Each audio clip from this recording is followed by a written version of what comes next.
¿Qué tal? ¿Cómo les va? Muy buenos días. Tal como fue anunciado, recibimos al presidente de la Cámara de Diputados, Alejandro Sánchez. ¿Cómo anda? Muy buenos días. Muy bien, contento. Seguramente va a ser una de las últimas entrevistas como presidente de la Cámara de Diputados, porque en verdad veo que ya entramos en ese cono del año donde Sí. empieza el... Usted ya me dio el ultimátum, quiere decir que entonces hasta marzo no me va a invitar. No quiero decir eso, pero veo que la actividad del Parlamento ahora entra en la discusión del presupuesto y después ya arranca el receso parlamentario. Sí, en realidad estamos en los últimos momentos de la presidencia.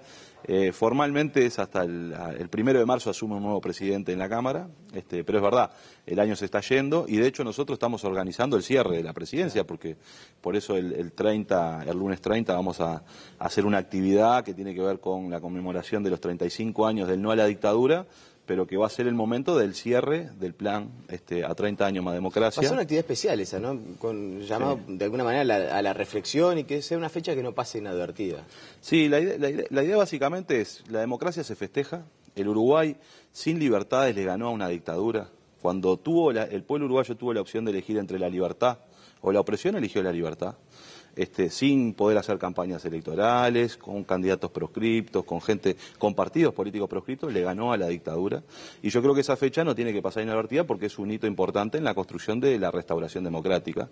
Y por eso es que nosotros decimos se tiene que festejar, reflexionar y festejar. Pero además vamos a hacer dos cosas. Además de las actividades festivas y algunas mesas de reflexión que vamos a generar muy informales, queremos también presentar una rendición de cuentas de la presidencia. Es decir, cuántas actividades hicimos en el programa Más Democracia, cuánta gente participó, qué cosas se debatieron y cuánto dinero gastamos. Me parece que esto tiene que ver con la transparencia, tiene que ver con la rendición de cuentas, y más allá de que la presidencia de la Cámara termina el 28 de febrero y hay que hacer un informe a los legisladores, queríamos la oportunidad este año para cerrar el programa 30 años Más Democracia y hacer una rendición pública de qué es lo que hicimos. ¿Nos vamos a sorprender con la cantidad de actividades y la gente que participó? Yo creo que sí, que se trabajó bastante como para que hubiera muy diverso y muchas personas participando. Creo que eso es bueno. Y también nos vamos a sorprender con el buen uso de los recursos públicos. Pero bueno, esperamos eso hablaremos la semana que viene y le prometo que antes de marzo, antes de dejar la Cámara, lo volvemos a invitar. Bueno, ya gané una entrevista más entonces. Exactamente. ¿Era necesario que Mujica saliera a aclarar públicamente que no va a ser candidato en 2019? Bueno, yo creo que sí por varias cosas. Primero, creo que Pepe efectivamente está convencido de que él tiene un papel a jugar en esta etapa, en este contexto histórico, que es de alguna manera la de promover, y lo ha dicho de todas las maneras posibles, promover el recambio y la renovación generacional, que son dos cosas, digamos, cómo hacemos para que las nuevas generaciones asuman responsabilidades, pero no quedarse solo en que la renovación es la cédula, sino la renovación también son las ideas nuevas, porque tenemos una sociedad que tiene nuevos desafíos, que tiene nuevos anhelos y nuevos problemas. Entonces lo que hay que hacer es renovar las propuestas políticas. Y Pepe está con eso en la cabeza. Va a renunciar al Senado de la República para dedicarse full time a esta responsabilidad, pero no quería de que ese hecho, que de alguna manera es dar un paso al costado para que asuman otros compañeros nuevas responsabilidades y él seguir en la conducción política, por supuesto, no fuera interpretado como que eso tenía una intencionalidad atrás de proyectarse como candidato al Frente Amplio o al 2019. Entonces creo que había en el ambiente, existía en el ambiente ciertas hipótesis acerca de por qué hacía eso Mujica, y creo que tuvo la necesidad de dejar claro que lo que está haciendo Mujica es, de alguna manera, es algo que él siempre lo ha dicho. Un buen dirigente es aquel que deja a la barra en mejores condiciones, y a la barra en general, a la barra del Frente Amplio, es decir, a las organizaciones, a las herramientas. Y eso es lo que se está concentrando Pepe hoy. En política las palabras a veces se las lleva el viento. ¿Usted me puede garantizar que en el 2019 no va a haber un pedido del MVP si Mujica está bien, si está vivo y sano, como dice él? Si me da la biología. Bueno, eso lo dijo Tabaré Vázquez. Si me da la biología, por eso digo, si me da la biología. Mujica ayer utilizó 2 veces la terminología, dijo si estoy vivo y sano. Sí. Si está vivo y sano, ¿me garantiza que nadie lo va a impulsar? No, yo no puedo garantizar de que nadie no vaya a creer que Mujica pueda ser un candidato. Yo lo que sí puedo garantizar es la vocación, tanto de Mujica como de la 609, de la necesidad de renovación política. Y por tanto, la necesidad de hacer un esfuerzo. Los grandes dirigentes son los que tienen que hacer el esfuerzo mayor de generar las condiciones para que esa renovación surja. Creo que el Frente Amplio está hoy frente a esa disyuntiva, ¿no? En el país, las renovaciones políticas se dieron o por duelo, porque mueren los caudillos, o por derrota política, ¿no? Ante una dirigencia, un liderazgo, pierde las elecciones, pierden los gobiernos, surge, y eso es lo que le ha pasado a la oposición de este país, es decir, ante la derrota electoral han construido cierta renovación política de sus cuadros dirigentes.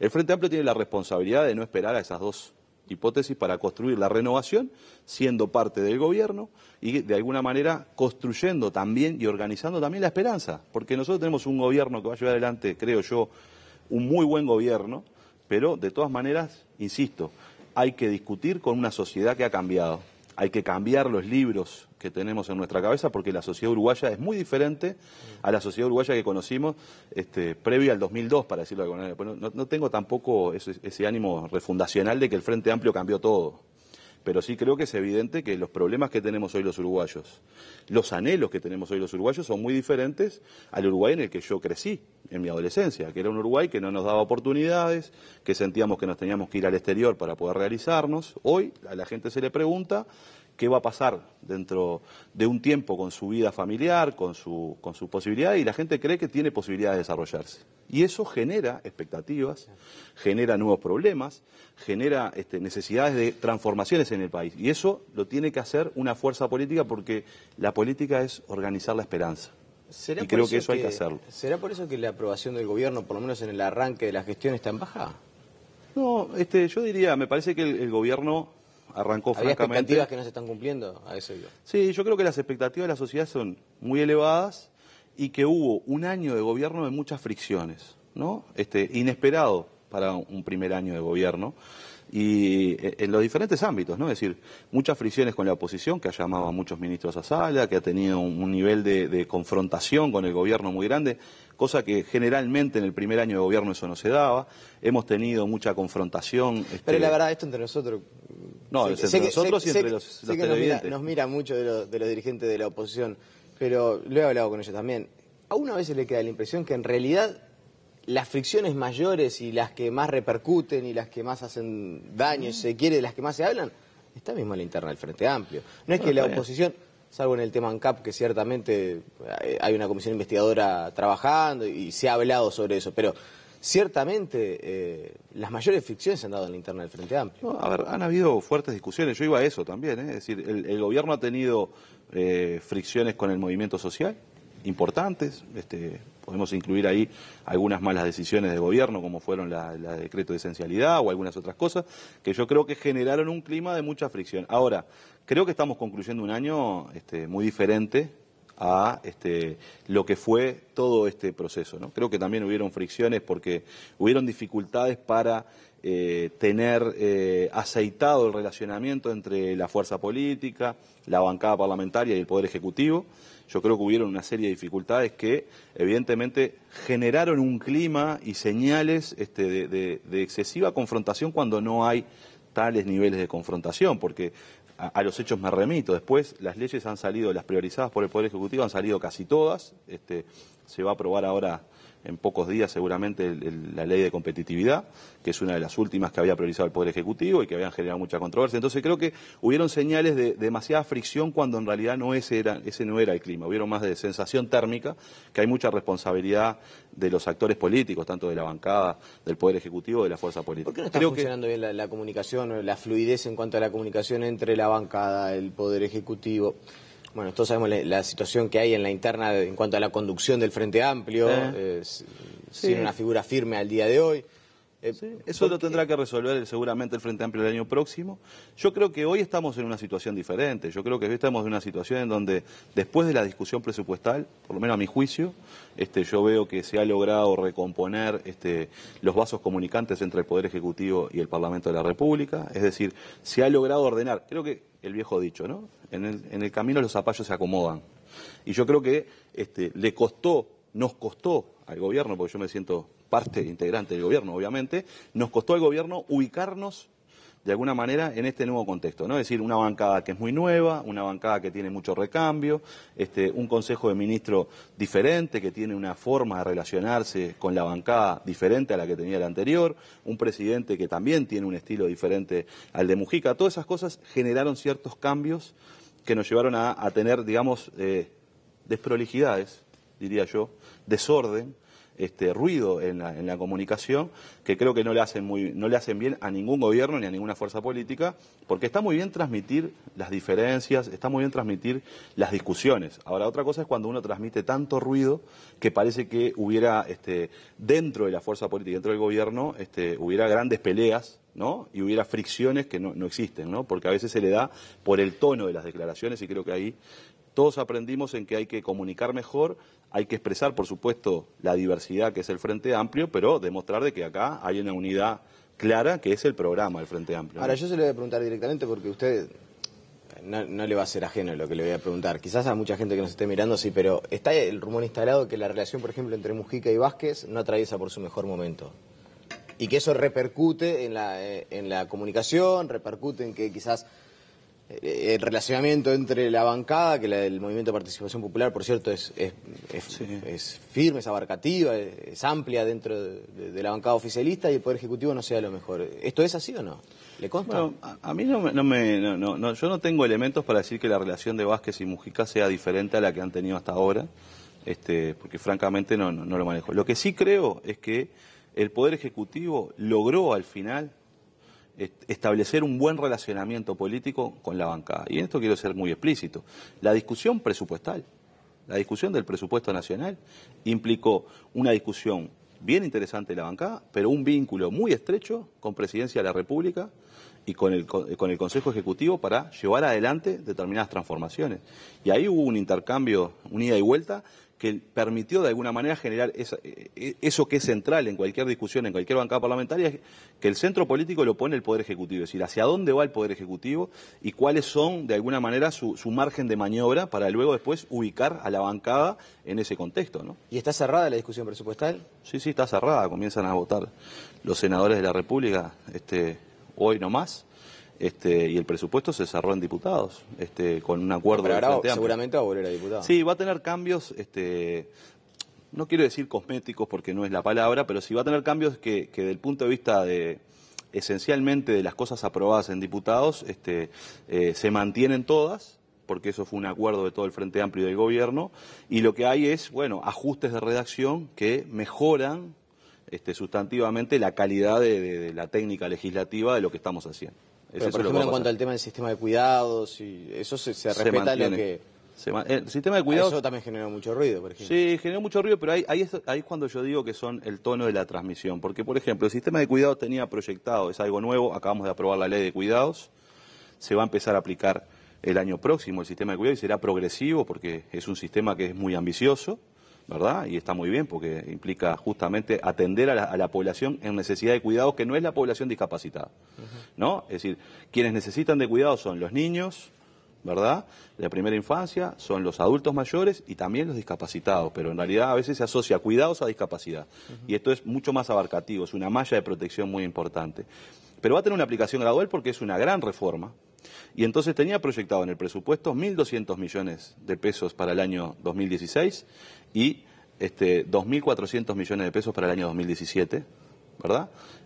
Y lo que va a tener de presupuesto va a ser 200 millones de pesos menos en el 2016 y 400 millones menos en el 2017, que de ser necesario serán atendidos por refuerzo de rubro del Ministerio de Economía, que existe un rubro presupuestal para el refuerzo de rubro. Esto es, utilizamos esos recursos, esos créditos presupuestales para financiar 50 liceos de tiempo extendido en el caso de la educación, pero no vamos a descuidar el sistema de cuidados y todos los recursos y los requerimientos de recursos van a ser asistidos por parte de los refuerzos de rubro y de imprevistos que son 12.000 millones de pesos. Me quedan 3 minutos y hay dos preguntas que no quiero dejar de hacerle. La primera, concisa. ¿Está de acuerdo con la posibilidad de legislar para prohibir por un determinado tiempo el funcionamiento de Uber hasta tanto se resuelva bien la situación del desembarco de esta aplicación? Yo creo que hay que buscar el camino que garantice los derechos de los trabajadores y los derechos de los usuarios, ¿no? O sea, a mí me interesa, por sobremanera, yo creo que esta aplicación es muy buena, tiene cuestiones novedosas que están bien interesantes sobre el transporte, pero yo quiero saber que al auto que se sube un ciudadano, y esa es la responsabilidad del Estado, ese auto tiene que estar chequeado, tiene que estar conducido por un chofer profesional que sabe responder ante una situación de emergencia y que el auto tiene, digamos, las condiciones para poder circular en Montevideo correctas, y eso implica certificar esas cosas. Y lo otro que también me preocupa es que no vayamos a un escenario de precarización, ¿verdad?, de los trabajadores, porque quien va a conducir ese vehículo es un trabajador que también tiene derecho a la seguridad social, tiene derecho al seguro de enfermedad, o sea, hay una serie de cosas que tienen que estar garantizadas, que forman parte de la matriz de derechos que ha establecido el Uruguay. Después, si se cumplen con esas cosas, bienvenido sea todas las aplicaciones y todos los mecanismos que mejoren la circulación y le den un buen servicio a los ciudadanos. ¿Que Uber haya empezado a funcionar antes que estuviera la regulación, mientras estaba incluso la discusión? Yo creo que ese es un error de la empresa y es un error más grave lo que han dicho en la Junta Departamental los directivos de la empresa, de que ellos no tienen la culpa de que la legislación uruguaya esté tan atrasada. Bueno, no, ahí se equivoca. Uber, que es una empresa transnacional, en el Uruguay se respeta la soberanía del país y se respetan las leyes. Las tiene que respetar Uber y la tiene que respetar cualquier hijo de vecino del Uruguay. Y lo que tenemos que hacer es hacer cumplir de que las leyes y las normativas se cumplan para todos. Acá no hay hijos y antenados. Y me parece que esa es una señal que le tiene que dar todo el sistema político y el Estado en su conjunto a esta empresa, porque si esta empresa hace esto, mañana puede venir cualquiera y no cumplir la normativa medioambiental, no cumplir la normativa laboral. O sea, cualquiera puede venir a decir que la legislación uruguaya es atrasada y que él quiere hacer las cosas. Bueno, no. En Uruguay es un país ordenado que no se hace lo que quiere, se hace lo que legalmente se habilita y me parece que es eso lo que tenemos que defender. La última, esto sí que es bien abarcativo. ¿Está preocupado por el presupuesto de la Intendencia de Montevideo? También esto es... Ah, mire la carita, ya se nota en la sonrisa. Hay ese run instalado, y yo esto se lo quiero transmitir a la gente, porque la gente no tiene por qué conocerlo, que el presupuesto prioriza demasiado las obras y deja de lado, por ejemplo, algunos recursos para cultura. Y que eso es algo que en la interna del Frente Amplio genera cierta resistencia y sobre todo en el movimiento de participación popular. Bueno, a ver, yo creo que hay una... Primero, la Intendencia está proyectando el debate presupuestal, me parece que está muy bien. Hay un programa del Frente Amplio para llevar adelante. Yo creo que Montevideo necesita de muchas obras, porque los montevideanos lo han reclamado. Yo soy un convencido de que Montevideo necesita una renovación de su proyecto en términos de ciudad, es decir, cómo nos manejamos. Los montevideanos amamos la ciudad, pero estamos peleados con la Intendencia. Es así. Y el Frente Amplio tiene que asumir lo que es así y tiene que tener políticas para resolver ese problema porque esa es parte de la realidad. Para eso hay que mejorar la gestión de la Intendencia, mejorar la atención en términos de calidad a los usuarios, es decir, que la gente sienta que en la Intendencia le importa lo que le pasa a los ciudadanos, que lo atienden bien. Creo que esas son las áreas centrales y en eso me parece que no es admisible ninguna rebaja de calidad de los servicios que recibimos los montevideanos. Y uno de los aspectos importantes es el tema cultura, porque creo que los montevideanos estamos acostumbrados a tener una oferta cultural bien interesante, variada y diversa, y yo creo que hay que tratar de mantener los recursos de la cultura sin que eso implique renunciar a la generación de las obras tan necesarias de infraestructura que hay que hacer. Yo creo que hay ¿Están preocupados entonces? Sí, estamos preocupados porque además estamos preocupados porque ha anunciado la oposición que no votaría el Fondo Capital, lo cual le privaría a Montevideo de recursos económicos importantes para poder hacer algunas obras centrales de movilidad que necesita la ciudad. Alejandro Sánchez, le agradecemos su presencia esta mañana aquí en Telemundo. No, muchas gracias a ustedes por la invitación.